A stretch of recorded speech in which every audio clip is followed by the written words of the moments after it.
SBA Publications.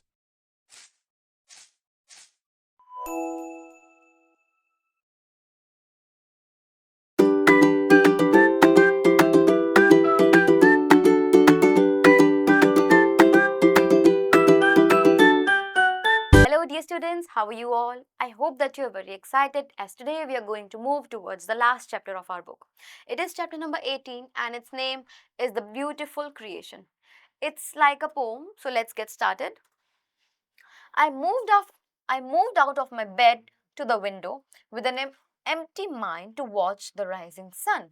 A deer, as I watched, came out through the thicket of weeds and bushes amongst the trees. I could see a part of its head munching grass. It slowly got itself delivered from the mess.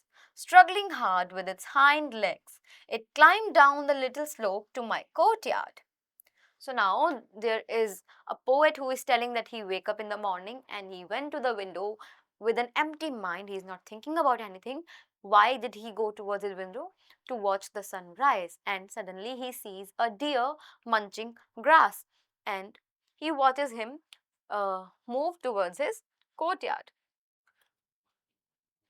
It stood there for a moment as I watched, framed onto my window on the first floor.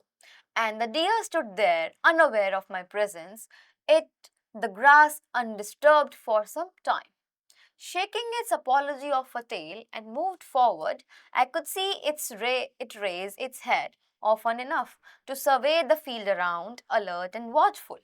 As some pebbles rolled down the loose soil, the doe was restless, timid and anxious, like a maiden waiting for her lover as she watched the leaves when they fluttered and closely analyzed as monkey or a bird. So now the deer is a little scared and he is very active, he is alert if anyone watches him. And now we are seeing here about a doe who is restless and anxious. The doe was restless, timid, and anxious, like a maiden waiting for her lover. As she watched the leaves when they fluttered, and closely analyzed as monkey or a bird, or the footsteps of an animal nearby, like a general surveying the enemy territory. So now this deer is very alert, and it watches around if anything makes any sound. I still watched the pretty deer as it could still enslave the mind of a modern Sita.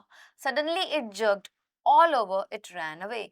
I thought of the beautiful shape and the dark brown meat on the dining table. So he is comparing this deer with that deer who pleased Sita so much. Now he is think this deer has run away and the poet is thinking about it and about the chicken, the meat that is kept on the dining table, of a drunkard who searches for his mouth with unsteady hands to gulp the pieces, pasting grease all over his face as a grace to knock at the creation and the world.